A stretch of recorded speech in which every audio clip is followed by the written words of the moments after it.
یہی عرض کرنا چاہوں گا کہ جس دن سے ان لوگوں نے ہماری بابری مسجد کو شہید کیا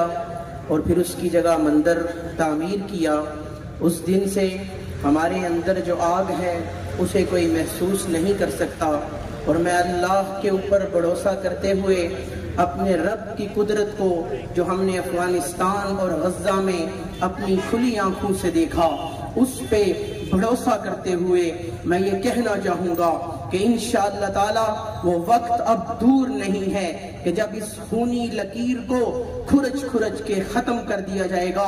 اور انڈیا کے بڑے بڑے بدماشوں کو زنجیروں میں جکڑ کر لایا جائے گا اور دہلی کے لال قلعے پر اسلام کا جھنڈا لہرایا جائے گا۔ اور میں یہ کہنا چاہوں گا کہ تم نے جہاں یہ مندر تعمیر کیا ہے، میرے رب کا یہ فیصلہ ہے کہ جہاں مسجد بن جاتی ہے قیامت تک وہاں مسجد ہی رہتی ہے۔ انشاءاللہ رب پہ بھروسہ کر کے کہتا ہوں کہ جلد یہ مندر صفحہ ہستی سے مٹا دیا جائے گا اور اس کی جگہ دوبارہ مسجد تعمیر کر دی جائے گی۔ اور میں یہ کہنا چاہوں گا کہ غزنی کے مجاہد جب کشمیر میں آئیں گے پھر ہند کے باسیوں کو سولی پہ چڑھائیں گے، پھر ہند کہے گا ہاں کشمیر تمہارا ہے، کشمیر تمہارا ہے۔ اللہ سے دعا ہے اللہ مخلصانہ انداز میں اس کاز کے اوپر ہمیں لگنے کی توفیق عطا فرمائے۔ اور آخر میں ایک جملہ کہنا چاہوں گا، جن لوگوں نے بڑی جناب تگ و دو کے ساتھ بحث مباحثے کے ساتھ ہمارے لوگوں کو توڑتے ہوئے 5 فروری کی اس یکجہتی کو ختم کرنے کے لیے کوششیں کی، ان سے میں کہوں گا یار تم آٹے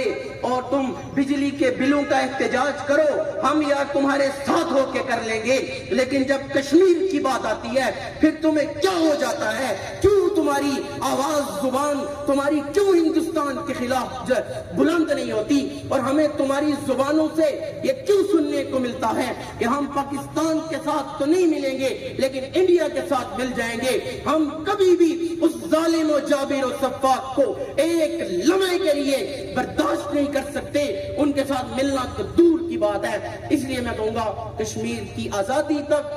ہند کی بربادی تک جنگ رہے گی، جنگ رہے گی۔ اللہ سے دعا ہے اللہ ہماری شرکت کو قبول فرمائے۔ میں اپنے اتحاد تنظیمات ضلع ممبر کی صدارت کے تحت تمام جماعتوں کا شکریہ ادا کرتا ہوں جن نے